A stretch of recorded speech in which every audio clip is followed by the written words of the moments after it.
J'ai un problème avec le nœud que j'ai installé sur le panneau solaire. Il me fait du QRM partout sur la VHF. C'est absolument insoutenable.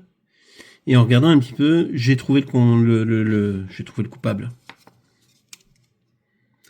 Donc pour ceux qui ont suivi la vidéo, je pense que vous savez de quoi je parle. C'est le petit système UPS qui maintient la tension à partir des batteries et sur lequel on branche le panneau. On a le panneau ici en entrée. Pour les autres, si ça ne vous dit rien, allez voir la vidéo, vous aurez toute l'explication. Mais regardez un petit peu ce qui se passe. Donc comment je m'en suis rendu compte? Bah c'est pas compliqué. Voilà, vous entendez, si je me mets sur une fréquence VHF en AM, voilà. Si j'enlève, ça disparaît. Et ça, bah, c'est suffisant pour me foutre le bazar partout sur la VHF. Donc, comment on va solutionner ça? Eh ben, j'ai une petite idée.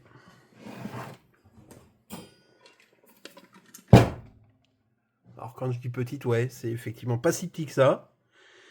C'est un boîtier de récupération, Katrain, un boîtier d'une installation antenne télé ou distribution d'antenne télé dans les immeubles. Dont l'électronique était cramée, j'ai viré toute l'électronique dedans, j'ai récupéré juste le boîtier. Et on va le réinstaller là-dedans, on va utiliser tout ça, enfin ce boîtier, on va se débrouiller pour que ça tienne quelque part, hein, d'accord, on va se débrouiller pour blinder tout ça. Mais juste pour la démo, je reprends mon poste, vous allez voir. Si j'allume.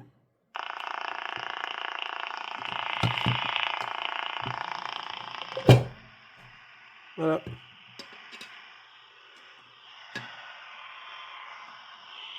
Je rouvre. C'est instantané. Bon, et ben ça accélère un petit peu le projet. Du coup, ce qu'on va faire, c'est qu'on va tout réinstaller proprement, vous me connaissez maintenant. On va tout réinstaller dans ce boîtier-là. Donc j'ai aussi fait un tour dans mon stock. J'ai trouvé voilà une tôle qui pourra venir isoler encore un peu plus le module. On se débrouillera pour l'adapter. Voilà, l'idée c'était par exemple de mettre ça par ici, de passer les fils le plus proprement possible. Et vous voyez, d'aller le caser comme ça dans un coin. Voilà, on fera au mieux. Et tant qu'on y est, puisqu'on va mettre... alors, je l'ai mis où? Mais puisqu'on va mettre le node dedans, vous avez vu, l'antenne descend en prise N avec un adaptateur SMA vers N sur le pigtail SMA. J'aime pas du tout, je vais directement le remplacer, on va le mettre en N. Et ce qu'on va faire, c'est qu'on va simplement, voilà, se prendre sur un des trous déjà existants avec ce passe-cloison là, ce support sur cloison. Allez, je commence à installer, ensuite je vais aller démonter l'autre et puis on se retrouve. Ok, donc nous voilà de retour, j'ai été chercher le node. Donc ça me permettra en même temps de vous montrer un petit peu comment il était fait. Là, l'antenne qui servait pour le Wi-Fi.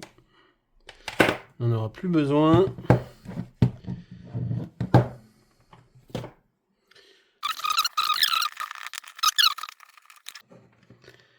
Donc là, on a le node.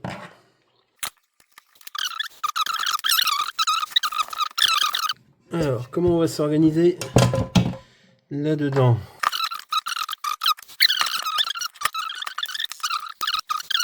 Pour ceux qui se demandent ce que c'est, ça c'est juste un filtre LC qui coûte, je sais pas, 2 € sur AliExpress. Donc j'en mets souvent dans mes montages avant l'alimentation. Ça permet à l'appareil connecté de pas trop de filtrer une partie du bruit de l'alimentation. Si l'alimentation n'était pas super clean.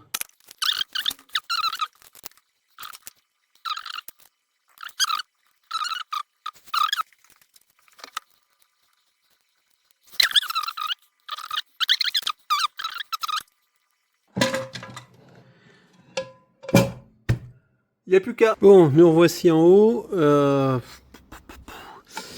Donc ça, c'est l'antenne à brancher. Hop. Jamais croiser les flux. On peut déjà la brancher. C'est ça, l'antenne qui ira là. Donc l'arrivée du node. Hein. Ah oui, on fait pas les choses à moitié. Et, mais le capot, il passe plus à cause de mon USB. J'aurais dû m'en douter. Bon, l'autre solution, c'est peut-être de mettre plutôt le capot là-dessus. Donc ça marche.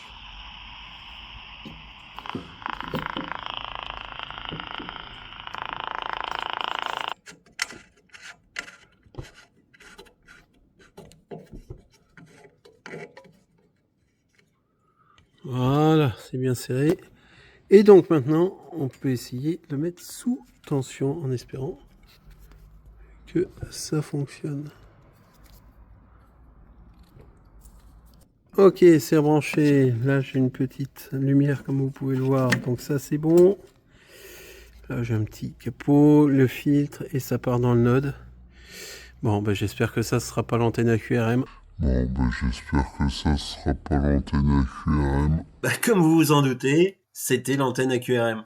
Effectivement, le hachage qui produit le QRM était bien contenu dans le boîtier au niveau du module, mais se propageait via le câble USB, 3 mètres de câble, en plus bien tendu, il n'y avait pas de doute, ça allait servir d'antenne.